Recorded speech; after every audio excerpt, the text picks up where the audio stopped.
rentrer dans le dernier passage de l'Épître à Timothée, la seconde. Ah, notre Dieu, nous t'aimons. Tu es magnifique, merveilleux. Et je sens, Seigneur, que tu veux apporter de la douceur aujourd'hui. Et que tu veux faire tomber ton voile de douceur sur toute l'assemblée.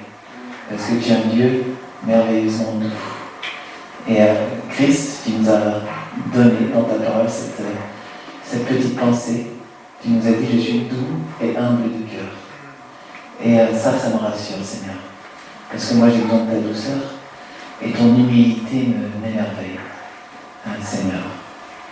Et alors que aujourd'hui, beaucoup cherchent la puissance, Seigneur, je me plais à découvrir ton humilité et à découvrir ta douceur. Et pour moi, c'est une puissance tellement plus grande que certains spectacles au nom de la puissance, Seigneur. Merci de faire tomber ton voile de douceur par ton esprit parmi nous. Amen. Nous sommes dans 2 Timothée, au chapitre 4, et on prend les derniers versets à partir du verset 9. Et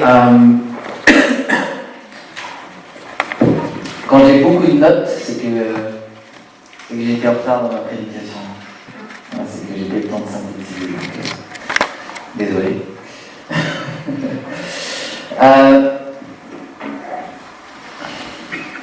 On arrive au terme d'une lettre et on va un peu boucler la boucle. Parce que cette lettre, c'est une lettre que Paul, l'apôtre, a envoyée à son ami, à son frère, le disciple de Paul aussi, Timothée. Et j'avais dit dans l'introduction de l'épître à Timothée le contexte dans lequel Paul a écrit cette épître. Et j'ai envie de vous redire le contexte parce que maintenant qu'on a lu les 4 chapitres, il va prendre du relief encore plus. Et pour ça, je vais juste laisser le commentateur John MacArthur dire voilà ce qu'il dit. Paul avait été relâché de son premier emprisonnement à Rome et avait pu, durant une brève période, exercer son ministère. Il avait alors écrit 1 Timothée et Tite, mais il était de nouveau en prison lorsqu'il rédigea 2 Timothée.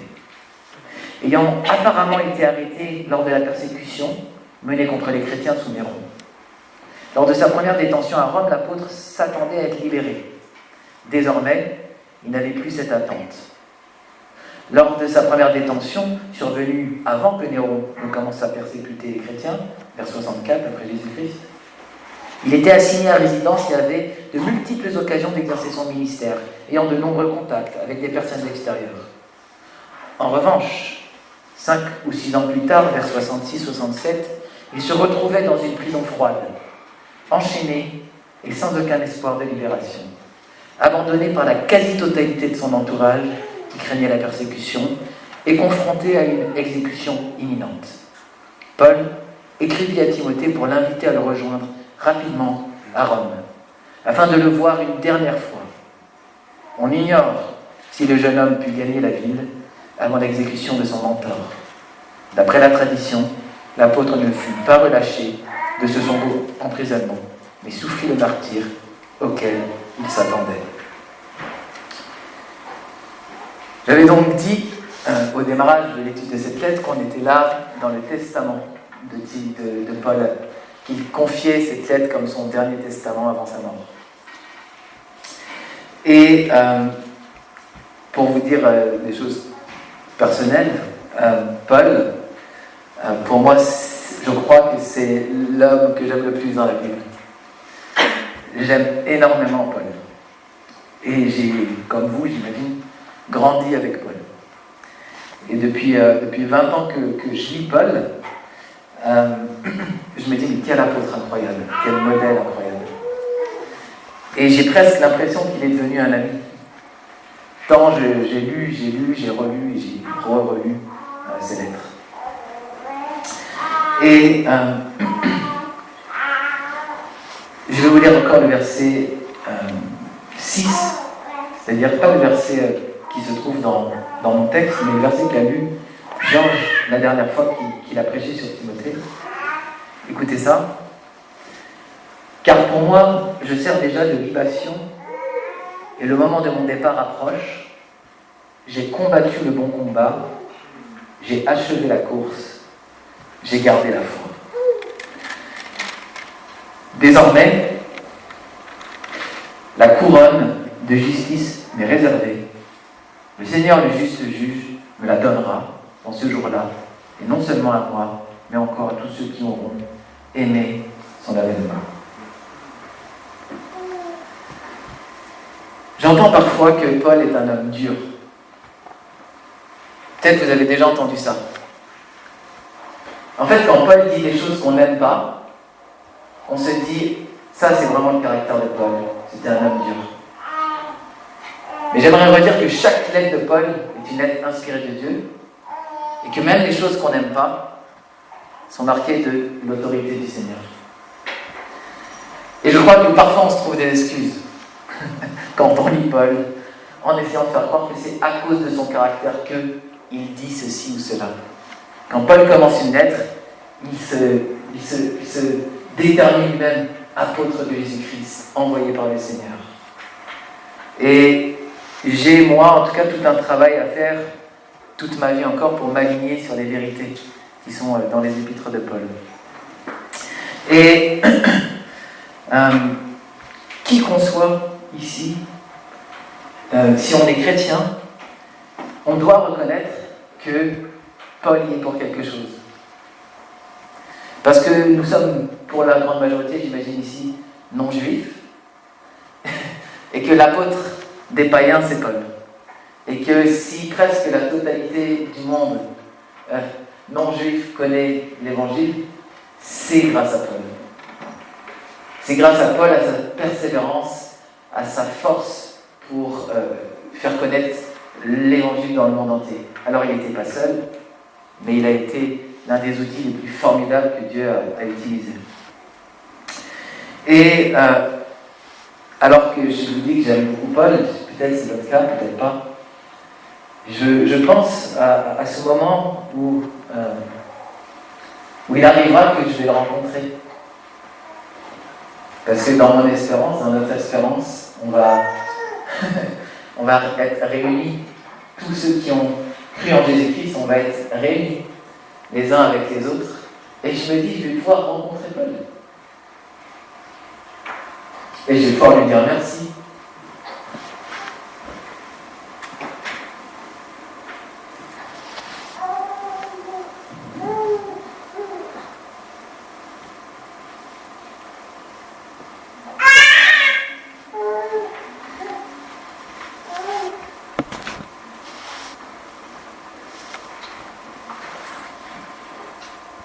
Excusez-moi.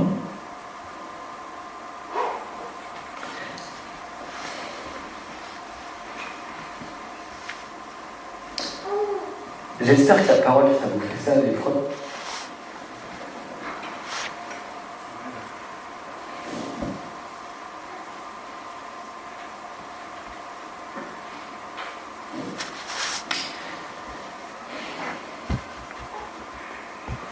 Allez, excusez-moi. En fait, je vais pouvoir lui dire merci parce que je pense que dans les moments les plus difficiles que moi j'ai vécu personnellement, dans ma vie,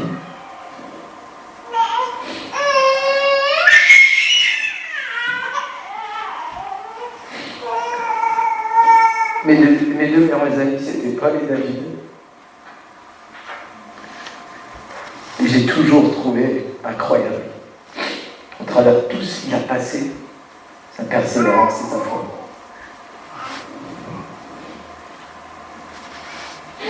Je vais vous lire le texte si j'arrive.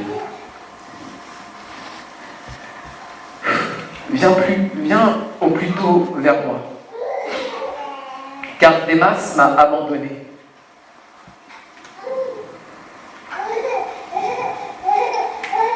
Par amour pour le siècle présent, et il est parti pour Thessalonique. Crescence est allé en Galatie, Tite en Dalmatie, Luc seul est avec moi. Prends Marc et amène-le avec toi, car il m'est utile pour le ministère. J'ai envoyé Tychique à Éphèse. Quand tu viendras, apporte le manteau que j'ai laissé à Troas chez Carpus. Et les livres, surtout les parchemins. Alexandre le forgeron m'a fait beaucoup de mal.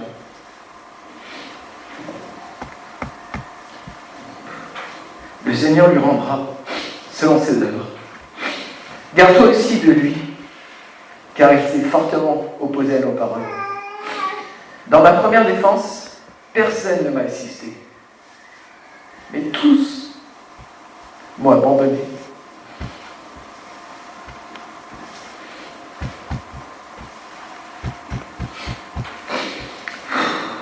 Excusez-moi. Que cela ne leur soit point imputé. C'est le Seigneur qui m'a assisté et qui m'a fortifié, afin que la prédication soit accomplie par moi et que tous les païens l'entendent. J'ai été délivré de la gueule du lion. Le Seigneur me délivrera de toute œuvre mauvaise et me sauvera pour me faire entrer dans son royaume céleste. À lui soit la gloire au siècle des siècles. Amen. Salut Prisca et Aquilas et la famille de Nésiphore. Eraste est resté à Corinthe et j'ai laissé Trophime malade à Milet. Tâche de venir avant l'hiver. Eubulus, Prudence, Linus, Claudia et tous les frères te saluent. Que le Seigneur soit avec ton esprit, que la grâce soit avec vous.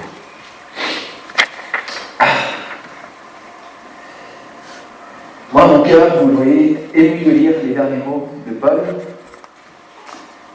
dans la Bible. Au verset 16, il dit « Dans ma première défense, personne ne m'a assisté, mais tous m'ont abandonné. Que cela ne leur soit point imputé à justice. » Pardon, que cela ne soit point imputé. Et en fait, je ne sais pas si vous voyez la correspondance qu'il y a avec le Christ.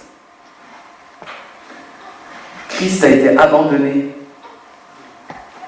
par ses plus proches disciples, par les apôtres.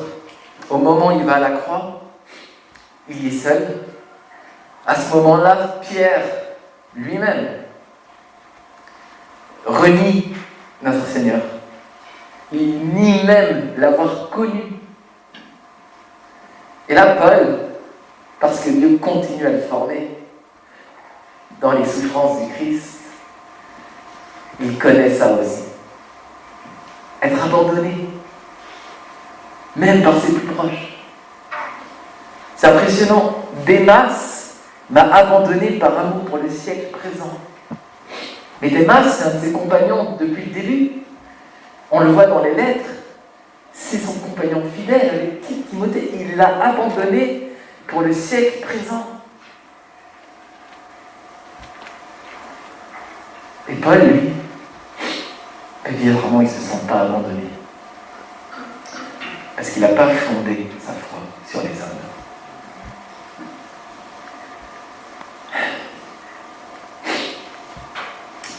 C'est toujours triste de voir des hommes de Dieu, comme Démas, tellement serviables pour le Seigneur, tellement pleins d'engouement, tellement actifs, et tout d'un coup, un jour, ils s'éteignent. Tout d'un coup, à un moment donné, quelque chose se passe, et on les voit ne plus être à courir le royaume des cieux, à vouloir retourner à ce qu'ils ont vomi, comme dit l'expression dans les proverbes que Jésus reprend. C'est triste, mais c'est la réalité. Et Paul, lui, il a gardé le cap. Et j'essaie de me retrouver dans mon texte.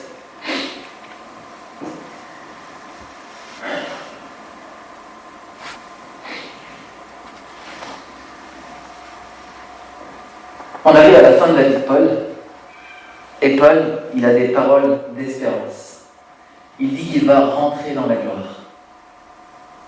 Il dit qu'il a couru le bon combat. Il dit qu'il a gardé la foi. En fait, depuis le jour où il a été frappé par Jésus-Christ, il est tombé de son cheval, il a vu apparaître le Seigneur Seigneur Jésus lui a dit qu'il va être son outil pour les païens. Et depuis ce jour-là, depuis cette magnifique rencontre avec le Seigneur, il n'a pas eu un instant où il n'a cessé d'annoncer le nom du Seigneur. Il ne s'est jamais arrêté. Il a toujours gardé le cap. Il a marché dans la foi. Waouh!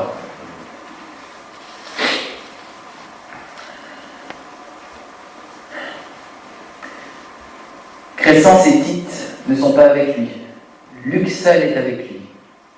Il espère revoir Marc et son cher Timothée. Et Paul, il dit dans ce texte, j'ai envoyé Tychik à Éphèse. Comment il fait, Paul? Comment il fait? Tout le monde l'a abandonné, tout le monde se fiche de lui. Alexandre le forgeron a été... On ne sait pas ce qu'il lui a fait, il lui a fait beaucoup de mal. Ses meilleurs amis ont abandonné. Et lui, il envoie des gens pour aller s'occuper de l'église d'Éphèse. Lui, il est en train de penser à la santé d'une église libre. Lui dans les chaînes. Et ça, c'est incroyable. Paul aime tellement l'église, que sa priorité, même au milieu du cachot, c'est qu'il y ait quelqu'un qui soit auprès des Éphésiens, dans lequel il ait confiance et qui va leur apporter la vraie parole de Dieu et l'évangile et le salut et tout ce qu'un homme de Dieu doit apporter, la compassion, l'amour, la sécurité, l'encouragement, même de loin. Il veut qu'ils aient ça, alors que lui, il n'a rien. Il n'a même pas son manteau. Il n'a même pas son manteau. Il a froid. Et il le dit dans cette lettre qu'il a froid. Il a froid, mais ce qui le motive, c'est que Éphèse est chaud.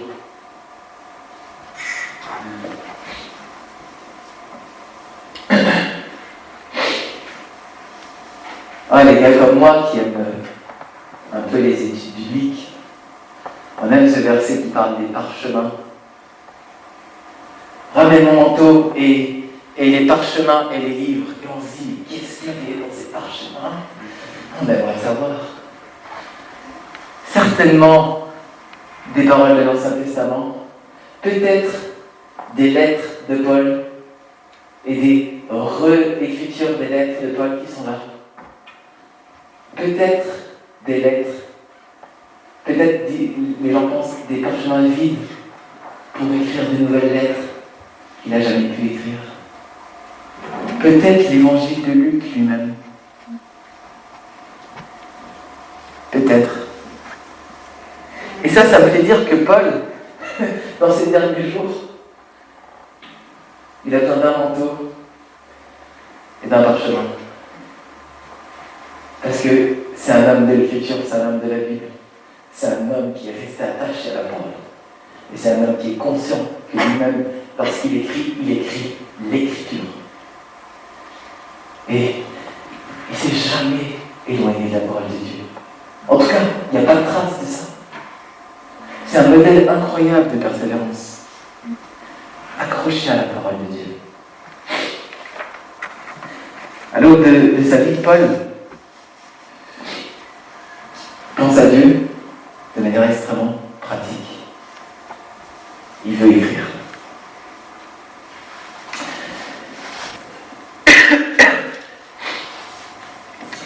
Alors que Alexandre a fait beaucoup de mal le forgeron, que personne n'était là, Paul réagit de manière admirable.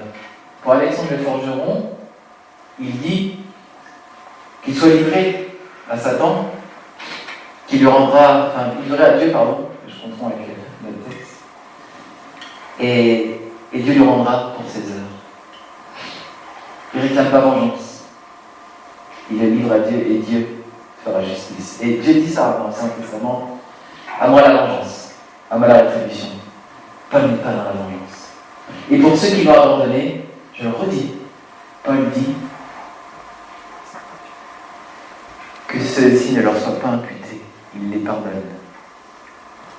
Il les pardonne.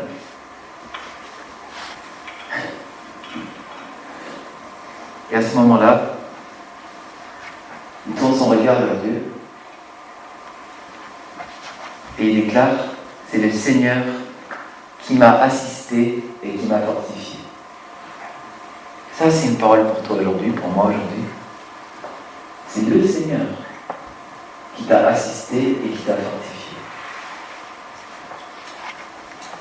Et Seigneur, je te prie, et maintenant, pour celui et celle qui est là dans cette salle et qui écoute, assiste-le, fortifie-le, assiste-la, fortifie-la, Seigneur.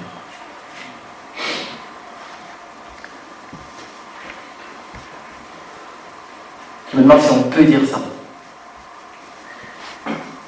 Mais surtout, je me demande si on peut le dire pour les raisons que Paul le dit. Parce que c'est ça qui m'impressionne le plus. Paul, il dit, c'est le Seigneur qui m'a assisté et qui m'a fortifié, afin que la prédication soit accomplie par moi et que tous les païens l'entendent. Il n'est pas en demande d'être fortifié et assisté pour lui, mais pour que, au travers de lui, la prédication soit accomplie. Il veut être fort de la force de Dieu pour que les autres voient au travers lui Christ. Il ne veut pas être fortifié seulement pour lui-même aller mieux, mais pour que l'évangile soit connu parmi les païens. Il n'a rien lâché. C'est impressionnant. Donc Paul est plein de zèle et plein de foi. Et c'est ça que j'aimerais qu'on ait nous aussi. Cette persévérance, ce zèle et cette foi. Et si vous ne savez pas ce que Paul prêchait, qu'est-ce qui motivait autant son cœur? Qu'est-ce qui faisait que même au milieu d'un cachot, il est autant centré vers la prédication envers les païens? Si vous ne savez pas pourquoi, il faut comprendre ce qu'il prêchait. Et je vais vous dire ce qu'il prêchait. Paul prêchait Jésus-Christ crucifié pour vos péchés, pour mes péchés. Vous connaissez ce fameux verset de Paul, tout le monde le connaît peut-être, mais je veux le redire. Je n'ai rien voulu savoir parmi vous que Jésus-Christ et Jésus-Christ crucifié. Paul, le cœur de sa prédication, c'est la croix. Paul prêchait Jésus sacrifié pour sauver le monde de la colère de Dieu. Paul prêchait Jésus-Christ ressuscité des morts par la puissance de Dieu. Paul prêchait l'amour de Dieu manifesté pour nous parce que Jésus est mort à notre place. Paul prêchait la réconciliation entre l'homme et Dieu. Paul invitait toute personne, tout homme, toute femme à répondre oui à Jésus-Christ. Lui, il a été appelé à le suivre. Et Paul prêchait qu'on le suive aussi. Il disait, soyez mes imitateurs, comme je le suis moi-même de Christ. Paul prêchait la promesse de la vie éternelle pour tous ceux qui suivent Jésus. C'est une promesse pour chacun d'entre nous. C'est une promesse pour aujourd'hui. Nous avons acquis le salut. Non. Il nous a acquis le salut à la croix. Il nous a acquis le salut à la croix. Et une de mes vraies tristesses, c'est des chrétiens qui, toute leur vie, doutent du salut pour leur vie, alors que précisément Jésus est mort pour ça. Je trouve ça fou. Parce que si tu doutes de ton salut, je crois qu'il y a quelque chose, vraiment, je le dis, je le redis, et même si on n'est pas d'accord avec moi, je m'en fiche. Si tu doutes de ton salut, tu n'as pas compris l'évangile. Fils est mort. Il est l'agneau de Dieu qui ôte le péché du monde. Et il le dit dans ce verset le plus connu de toute la Bible, Jean, évangéliste, Dieu a tant aimé le monde, il t'a tant aimé, qu'il a donné son Fils unique, afin que tu crois en lui et que tu ne périsses pas. Tu as tant aimé le monde qu'il a donné son Fils unique, afin que quiconque croit en lui ne périsse pas, mais qu'il ait la vie éternelle. Il a donné son Fils pour qu'on ait la vie éternelle. Et ça, c'est déjà fait, c'est fait.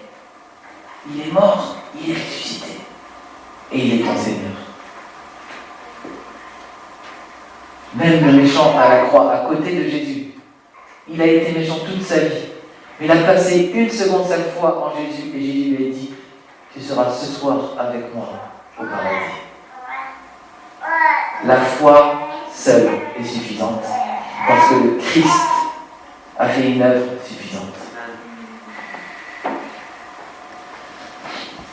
Si tu as peur de la mort, c'est peut-être ton cas.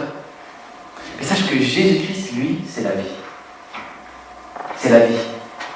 Il a dit, je suis la vie, le chemin, la vérité, la vie, Jean 14,6. Il a dit, je suis la résurrection et la vie. Si tu places ta foi en lui, tu as la vie. Il a dit, celui qui me suit aura la vie éternelle.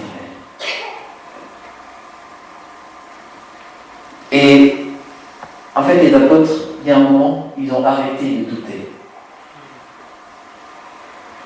Quand Pierre a dit, mais où irions-nous?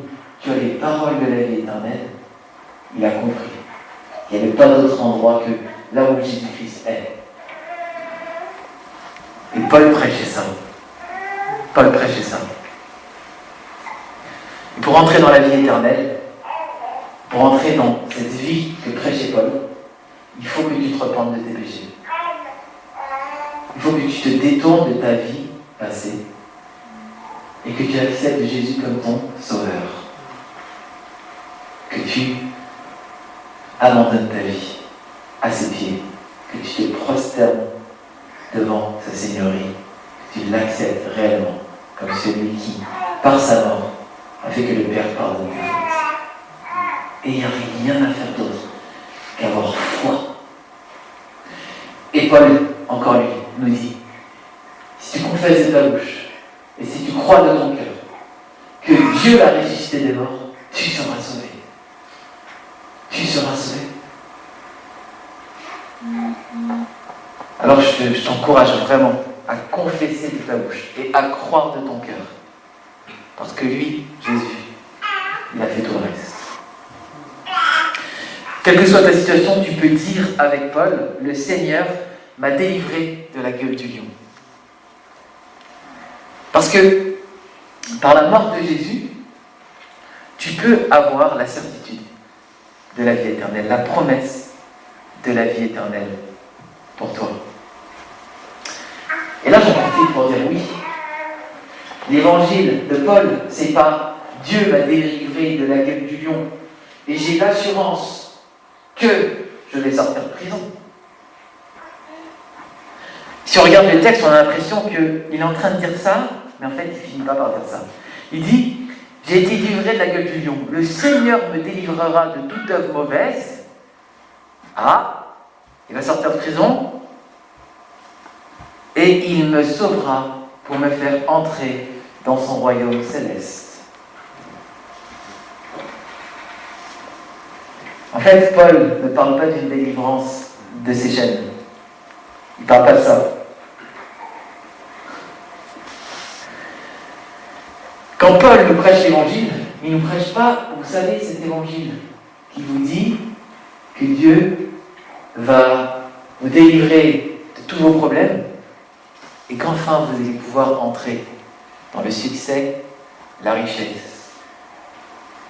Et que la puissance divine va se mettre au service de votre succès terrestre.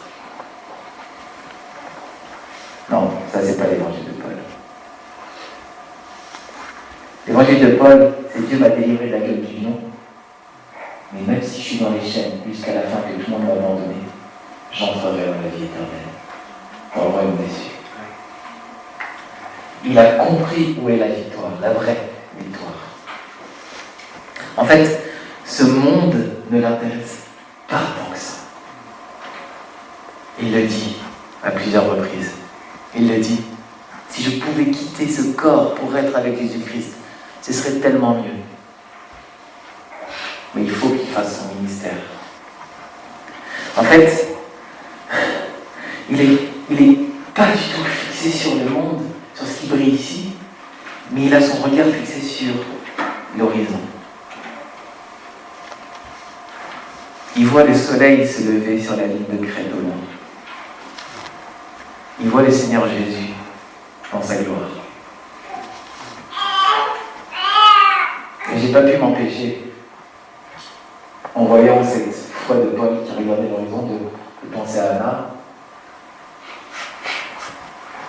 Parce que je voyais tellement ça dans les derniers instants. Et je me rappelle, et je leur ai dit, quand elle m'a dit, c'est les derniers mots que j'ai entendus d'elle, moi, je veux entrer dans sa gloire. Je suis prête à entrer dans sa gloire. Je crois que Paul, Anna, c'est la même chose. Il y a un moment de ta vie où tu es arrivé au bout d'un chemin et tu peux voir de manière assez claire que Christ est l'horizon et Christ est le soleil qui se lève, la gloire qui vient. Et la réalité, c'est que c'est pas là où tu es qui compte, un cachot, un lit d'hôpital, mais c'est là où tu vas. C'est ta destination finale, c'est ça qui compte.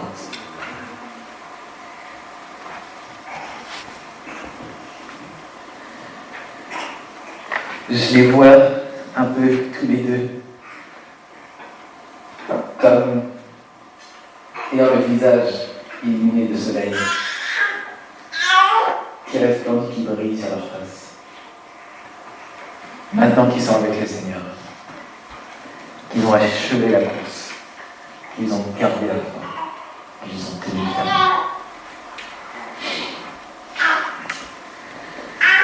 Paul n'est pas comme Démas qui aime le siècle présent. Paul aime le siècle à venir. Et je crois que le but de mon message est extrêmement simple. Ayant eu des modèles comme eux, à nous de jouer. Gardons la foi. Restons fidèles. Soyons attachés à la parole. Demeurons fermes. Ayons nos regards fixés sur l'horizon. Christ revient. Il revient bientôt. Il se lèvera dans sa gloire. Et quoi que tu vives ici, c'est temporaire. Mais Christ arrive. Christ se lève. Et ça peut être pour une saison de ta vie. Ça peut être pour la fin de ta vie. Ou ça peut être pour le début de ta nouvelle naissance. Christ se lève. Christ arrive. J'ai prié pour ça. Et le thème du départ de Roscoe nous invite aussi à regarder l'horizon avec lui. Et pour tous ceux qui ont envie d'un nouvel horizon avec le Seigneur, que Christ se lève dans leur vie, que son rayonnement, sa chaleur et sa lumière rayonnent sur leur vie. Je veux prier pour vous maintenant. Je veux prier pour vous. Seigneur, notre Dieu, nous t'aimons.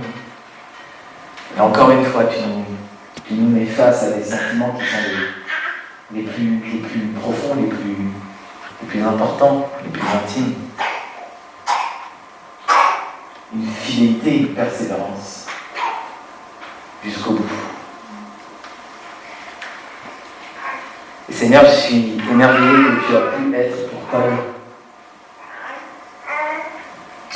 un soutien ressenti, vivant, présent, réel, quand tous les hommes l'avaient abandonné.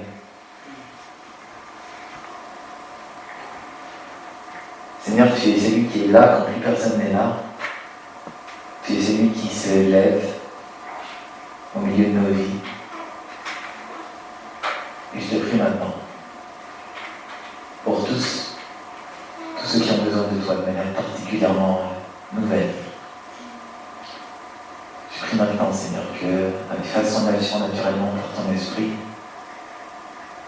et que tu viennes donner un espoir, donner une espérance vivante.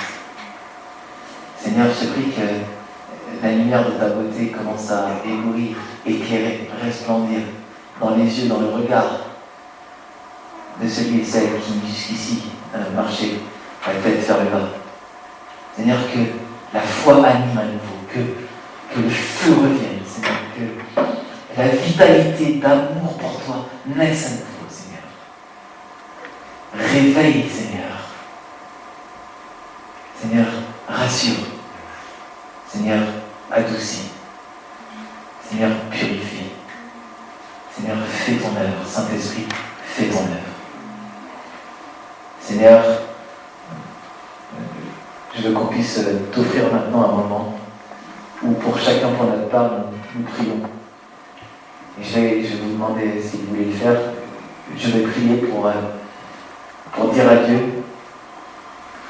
d'aujourd'hui, je me réengage à te suivre, comme si j'étais au démarrage, au moment où Paul a rencontré le Christ sur le chemin de Damas. Je veux prier en disant, je retourne au début, à ce moment où ta gloire m'a frappé et où je me suis mis en route pour toi.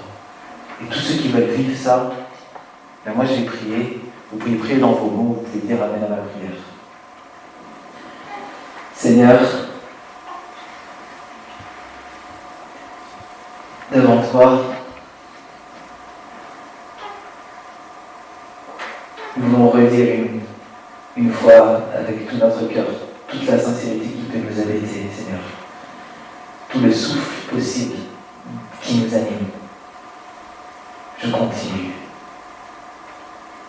Je poursuis la route avec toi. Je persévère. Je veux te suivre, mon roi. Je veux te suivre, Seigneur. Où irai-je? C'est toi qui as les paroles de la vie éternelle.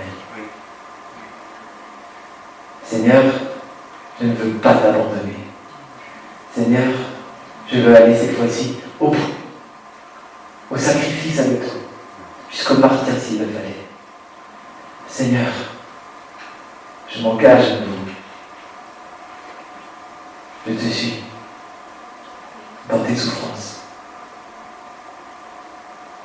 Je te suis parce que je vois, Seigneur, ta résurrection. Je te suis parce que je te vois assis sur le trône de ton Père. Je te suis parce que je vois où je vais. Je vois après la mort. Je vois après les épreuves. Je vois que tu te lèves à nouveau et que tu reviens glorieux. Je te suis parce que, au final, c'est toi qui auras les derniers mots. Tu es l'oméga, le dernier. Et tout sera soumis à tes pieds. Seigneur, pardonne mon péché. Pardonne mes offenses. Pardonne-moi, Seigneur. Pardonne-nous, Seigneur.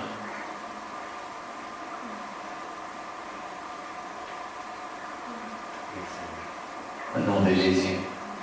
Amen. Amen.